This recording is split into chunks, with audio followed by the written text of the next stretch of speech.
बच्चों सुप्रभातम, कैसे हो? ओके, देखिए 4 पार्ट कंप्लीट होने के बाद आज हम 5 नंबर पार्ट पढ़ेंगे। ठीक है, यानी एनसीईआरटी क्लास 7th रुचिरा का 5 नंबर पार्ट पढ़ेंगे। पाठ का नाम है सदाचार है। सदाचार है। सदाचार का मतलब क्या होता है?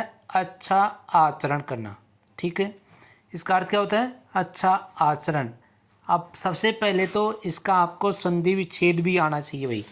सदाचार सब लिख रखा है तो सदाचार का संधि विच्छेद क्या होता है? सत प्लस आचार है। कौन सी संधि हो गई? जसत्व संधि। ठीक है, यानी पहले अक्षर के स्थान पर कौन सा अक्षर होता है? तीसरा वर्ण होता है। तो यहाँ पे कौन सी संधि हो रही है? जसत्व संधि।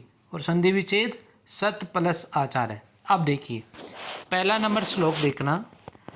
आलस्यम ही मनुष्याणाम शरीरस्थो महान रिपुः नास्ति उद्यम समो बंधु कृत्वा यम न अवसीदति स्वकार्यम अद्यम कुर्वीत पूर्वाहे च अफ्राहनकम नहीं प्रतीक्षते मृत्यु कृतमस्य न वा कृतम। तो देखिए पहले वाले का अर्थ देखना। सबसे पहले आलस्यम ही मनुष्याणाम, यानी आलस्य ही मनुष्याणाम, मनुष्यों का, शरीरस्थो यानी शरीरस्थो यानी शरीर में स्थित, महान रिपु, रिपु किसको बोलते हैं? शत्रु को बोलते हैं। तो इसका अर्थ, इस अर्थ लाइन का अर्थ क्या होगा? यानी आलस्य मनुष्य के शरीर में स्थित होता है, वो सबसे बड़ा कैसा होता है? शत्रु होता है।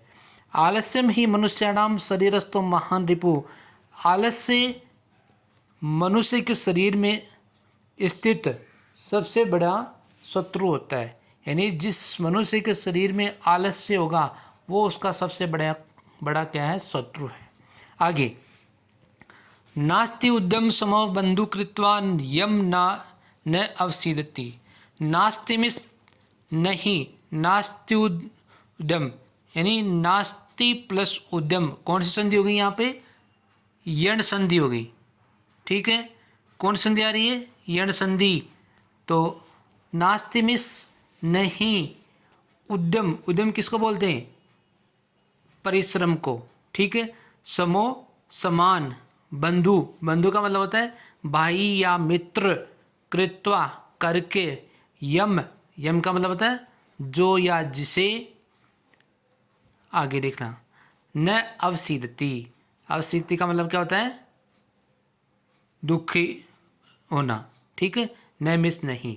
तो इस लाइन का अर्थ क्या होगा कि परिश्रम के समान, नास्ति उद्यम समो बंधु कृत्वा यम न अवसीदति, परिश्रम के समान मनुष्य का कोई मित्र नहीं है।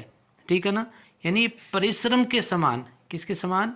परिश्रम के समान मनुष्य का कोई भी क्या नहीं है? मित्र नहीं है। जिसे करके मनुष्य, कृत्वा कर, जिसे करके मनुष्य न अवसिद्धति यानी कभी भी दुखी नहीं होता है। इसलिए मनुष्य को हमेशा क्या करना चाहिए? परिश्रम करना चाहिए। आलस्य कभी भी नहीं करना चाहिए। आलस्य मनुष्य का क्या है? महान शत्रु है। इस लाइन का अर्थ यही होगा। आगे देखना, स्व कार्य मध्य कुर्वीत प्रवाहे च अफ्राहंकम नहीं प्रतीक्षते मृत्यु कृतम से न वा कृतम। स्व, स्व का अर्थ क्या होता है? कल, यानी जो आने वाला जो कल होता है उसको बोलते हैं स्व। ठीक है, और अद्य को क्या बोलते हैं? आज। तो स्व कार्यम, कार्य, अद्य मिस आज, कुर्वित मिस करना चाहिए। स्व कार्यम अद्य कुर्वित यानी कल का कार्य, यानी जो कल का जो काम है वो कब करना चाहिए? अद्य, आज करना चाहिए। पूर्वाहे च अफ्राहिकम, और पूर्वांग किसको बोलते हैं?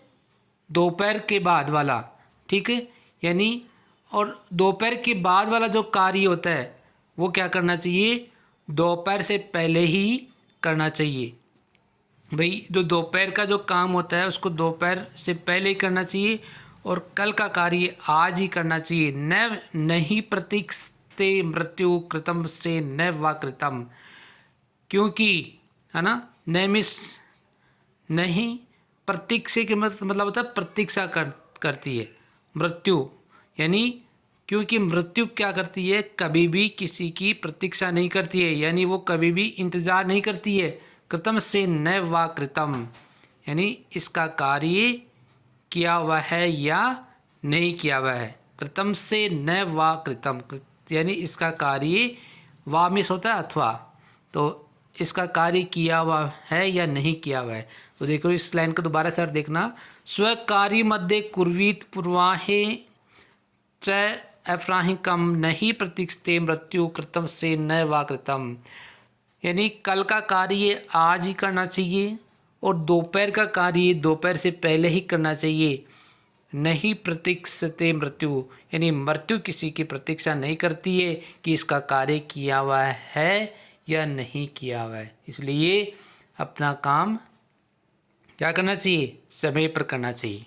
आगे 3 नंबर देखिए, सत्यम बुरियात प्रियम बुरियात न बुरियात सत्यम प्रियम प्रियम च न अनृतम बुरियात ऐसा धर्म सनातन है।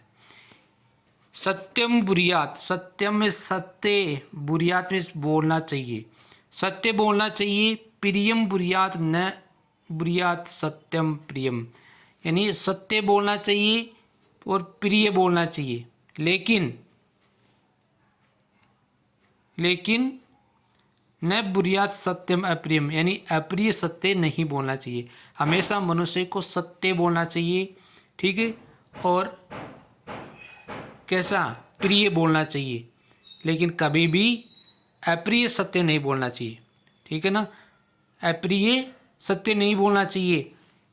आगे प्रियम च न अनृतम ब्रियात ऐसा धर्म सनातन है, यही सनातन धर्म में कहा गया है कि मनुष्य को क्या करना चाहिए, हमेशा सत्य बोलना चाहिए और हम अप्रिय सत्य नहीं बोलना चाहिए, यानी प्रिय लगने वाला जो असत्य भी नहीं बोलना चाहिए। यानी मनुष्य को कोई भी चीज़ प्रिय लग रही है ना, तो वो भी असत्य, उसके बारे में भी कभी असत्य नहीं बोलना चाहिए।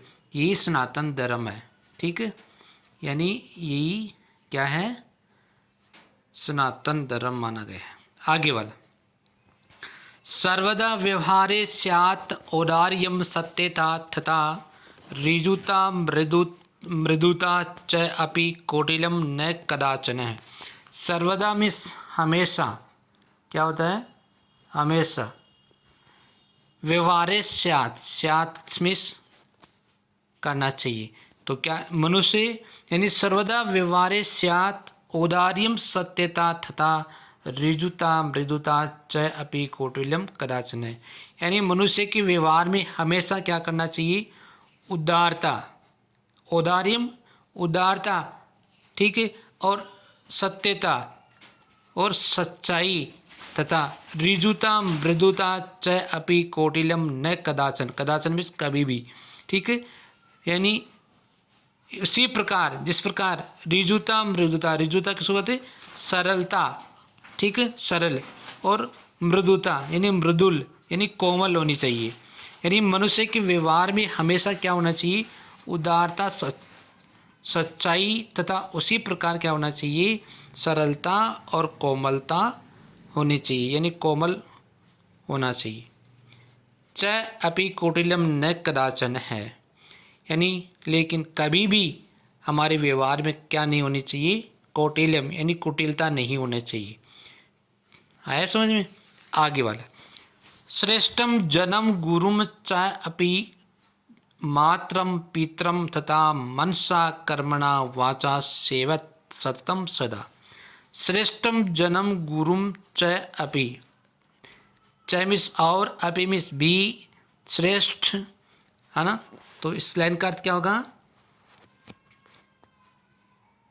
श्रेष्ठम जन्म गुरुम चापी, मात्रम पितरम तथा मनसा कर्मणा वाचा सेवत सततम सदा। सदा में होता है हमेशा, तो यहाँ से अर्थ निकलना इसका, हमेशा अपने किसका, हमेशा अपने गुरु, ठीक है, माता और पिता, हमेशा अपने गुरु और माता पिता तथा श्रेष्ठ जन्म यानी सजन व्यक्ति की मनसा कर्मणा वाचा सेवत सतम सद, तो उसकी मन वचन और कर्म से निरंतर उसकी क्या करनी चाहिए, सेवा करनी चाहिए। तो हमेशा अपने गुरु माता पिता और सजन व्यक्ति की क्या करनी चाहिए, मन से और कर्म से और अपनी वाणी से क्या करना चाहिए, उसकी लगातार उसकी सेवा करनी चाहिए। आगे, मित्रेण कलहम कृत्वा न कदापि सुखी जनः इति ज्ञात्वा प्रयासेन तदेव परिव्रजेत। मित्रेण यानी मित्र से, कलहम, कलह किसको बोलते हैं, झगड़ा को, कृत्वा कर कर, मित्र से झगड़ा करके, न कदापि यानी न मिस नहीं, कदापि कभी भी, सुखी जन है, सुखी नहीं होता, यानी मित्र से झगड़ा कर कर कोई भी व्यक्ति हमेशा सुखी नहीं होता। इति ज्ञात्वा प्रयासेन तदेव परिवर्जेत, यानी ऐसा जानकर, ये बात हमें जानकर या सोचकर, प्रयासेन तदेव परिवर्जेत यानी उससे झगड़े से बचना चाहिए। यानी मित्र से कभी, यानी कुछ भी झगड़ा करके हम कभी भी सुखी नहीं रह सकते, इसलिए ये जानकर हमें प्रयत्न उसकी सोचकर हमेशा क्या करना चाहिए, इससे दूर रहना चाहिए या झगड़े से हमें बचना चाहिए। तो ये आपका पाठ था, पाठ नंबर 5, ये कंप्लीट होता है। उसके बाद में आगे देखिए, आगे देखना, आगे इसके कुछ शब्दार्थ दे रखे, उस शब्दार्थ को एक बार देख लेंगे। रिपु का अर्थ होता है शत्रु, उद्यम परिश्रम, शरीरस्थ शरीर में स्थित, अवसीदति दुखी होता है, स्वयं में होता है आने वाला कल, और कुर्वीत का करना चाहिए, पूर्वाहे दोपहर से पहले, आपराहिकम दोपहर के बाद करने योग्य जो भी काम होता है उसको कहा जाता है, अनृतम झूठ होता है, सनातन सदा से चला आ रहा होता है उसको कहा जाता है, स्यात मिस हो, औदार्यम का अर्थ होता है उदारता, ऋजुता का अर्थ होता है सरलता और मृदुता का कोमलता, कौटिल्यम कुटिलता, सेवा करनी चाहिए, और प्रिवर्जित का अर्थ होता है बचना चाहिए, वाचा का मतलब होता है वाणी से। तो ये इसके कुछ शब्दार्थ थे। उसके बाद में इसके कुछ अभ्यास क्वेश्चन है, तो उस अभ्यास क्वेश्चन को लेकर हम एक नया वीडियो लेकर आएंगे। तब तक आप इस पाठ को दोबारा से पढ़ें और इसको याद करें, जहाँ पर भी नहीं समझ में आए उसको कमेंट बॉक्स में ज़रूर डालें। Okay, thanks.